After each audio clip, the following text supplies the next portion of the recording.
Welcome back everyone. I figured I might as well make a video that a lot of people have already done, to be honest, about the best iPhone settings to actually turn off as soon as you buy an iPhone. Now, whether that's a brand new one or a used one back in the day, even like an iPhone 6S or something, these will still be pretty relevant to turn off in my opinion. Now, I'll be honest, most of these will probably not affect your battery life in a way. They might have like a good effect. They might, save some battery here and there, but most of them are security risk things. Sometimes you just don't want to send your, private data to Apple and stuff like that. And they do make it kind of easy to turn those settings off. So, the very first one that I would always recommend people to turn off would be significant locations. So, this is especially relevant if you're like I hate to say it, but if you're in a relationship or something and you don't want your spouse or your husband or wife to find out where you're going and all that stuff, if they go in significant locations on your phone, they can see where you've been. And if you're cheating on your spouse, then that's not a really good look.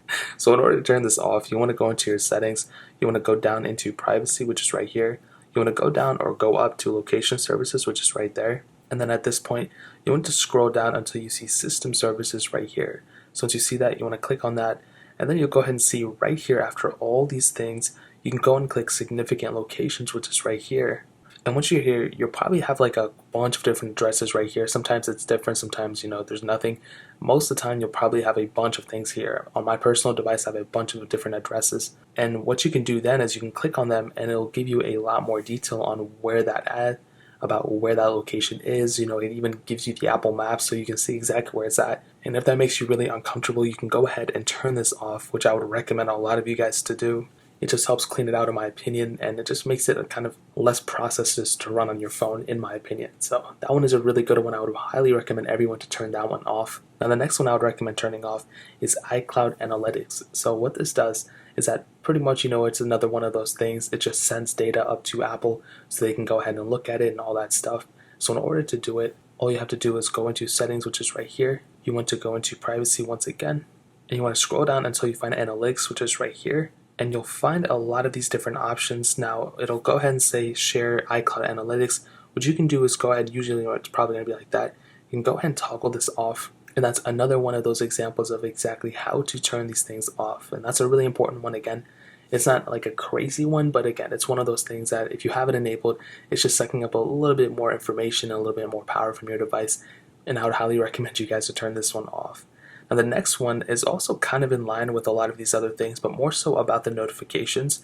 So if you're sick and tired of getting notifications from all those different apps that you have and all that stuff, a great thing to do is click on notifications and go through every single one of these apps and determine which one is actually important to you for getting notifications and which one isn't. So to give you an example, an app like Reprovision, I get a lot of notifications from this, and I honestly don't really care. Like, I hate to say it, I like Reprovision the app, but I don't care about the notifications. So I can click here and I can click disallow the notifications, and all the notifications will go away. So that's like 50,000 into one, depending on how many apps you have. And you can also get on here and turn off these emergency alerts if you like it. If you like them, then keep them. I would recommend keeping them, to be honest, especially in this day and age. But you can go ahead and turn these off, which is another huge one that I would recommend you guys to do. Now another really, really important one is the fetching of new data. So you guys already know this. Data and all this stuff is always being pushed, and especially when it comes down to the passwords and accounts, all this data is being streamed from back and forth from your device to off your device, all that stuff. So in order to manage this a little bit better, what you can do is you can go into your settings. There's going to be an option called passwords and accounts, which is right here. You want to go ahead and click on that. You'll see right here that there's a little button that says fetch new data. You can go ahead and click on this, and you can actually set the time to, instead of just push, you can have it manually pull the data. You can have it every 30 minutes or every 15 minutes or whatever the case is. And this is another one of those things that, a lot of people, you'd probably be better off not messing with it. But it would be another thing if you guys could go and actually turn this off. But it would be another thing to actually turn this off and actually help you out in the long run, in my opinion. So that's another one. Now a super, super important one that I always like to hit on is location services again. So I talked about how to, take away the location sharing of your most prominent addresses that you go to. But another very important thing is managing the specific apps that have access to your location. So if I click on privacy, if I go into location one more time, you'll be able to see that there's a lot of apps here, and some of them might actually have access to my data that I necessarily don't want them to. So an app like, Snake versus Blocks, I have it to ask every time, but I can actually click it to where it says never, and I think that would be a way better thing. it can go through every single one of these apps and determine which app you want to maintain the data, and you want to go through every single app and see which one you want to actually be sharing your location with and which ones you don't. And also sharing location in general. With Share My Location, if you guys probably already know, this will actually be able to send people your locations all the time. And if you've sent it one time, there could be a possibility that they might have a way to actually go and look at it all the time if you sent it improperly. Sometimes it happens. If you click on share your location to somebody and it's not, and if it's not just that one time, it's all the time, then there could be an issue. So I would recommend turning off Share My Location as well. Again, just another security thing. You don't have to do it. That one's kind of a push, but it's one I would probably recommend you guys to do. Now, another thing I would recommend you guys to do is turn off iPhone analytics. So what this basically is that it's another one of those things that it just shares your data to Apple, which, they ask this time around, which is good. I don't have a problem with that.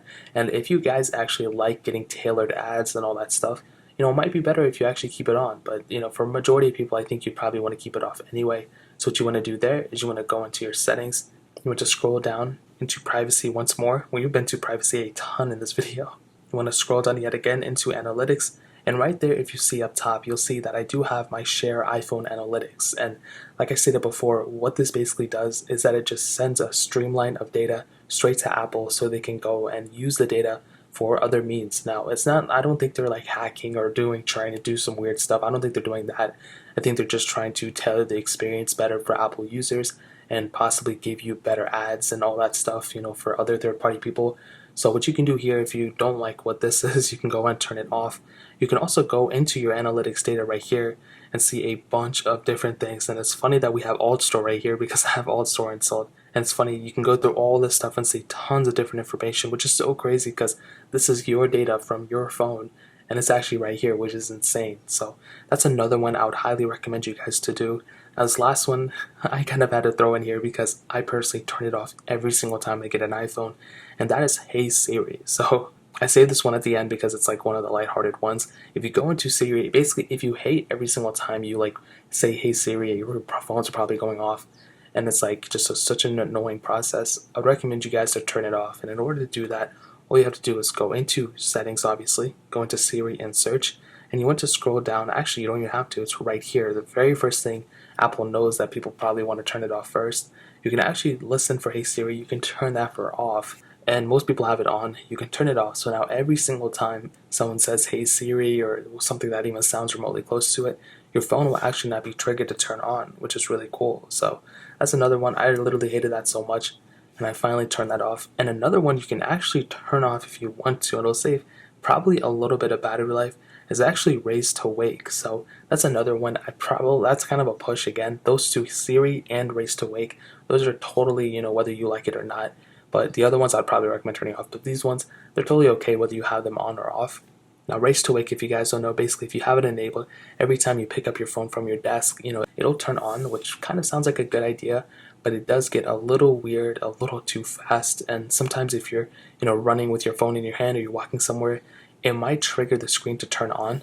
And those times where the phone screen is on and you're like holding it like this and it's just mushing everywhere. Things like that happen to me all the time, and I would pick up my phone from my pocket and it would be like on the camera, or it'd be like the settings panel or something like that. And it made no sense. And I'm like, oh my God, this happens like every single time. It at least happened like once a day if I'm like super active, if I'm putting my phone in my pocket and all that stuff. So that's another one I would probably recommend you guys to turn off as well. So those are several settings as to what I would turn off and on. Now, you can obviously keep them all on if you want to, but privacy-wise, a lot of the ones that I mentioned, especially early on in this video, I would recommend managing, looking at them, and seeing whether you want to keep them on or whether you want to turn them off. And for a lot of you, I would probably turn them off. So that's really pretty much it. If you guys have any other questions, or if you have any other tips that you would recommend people turning off, let me know in the comment section below so I can, make an updated video at some point. Hit that like button, that would mean so much, but definitely hit that subscribe button. Every single subscriber that we get really does count, so it means so much if you guys can hit that. Also, check out the other links down in the description as well. My Twitter, my Instagram, my second channel, all those things are linked down below. I'd really appreciate if you guys would check it out. More important than everything else, I love every single one of you guys. Hopefully I'll catch you guys in the next video. Peace out, everyone.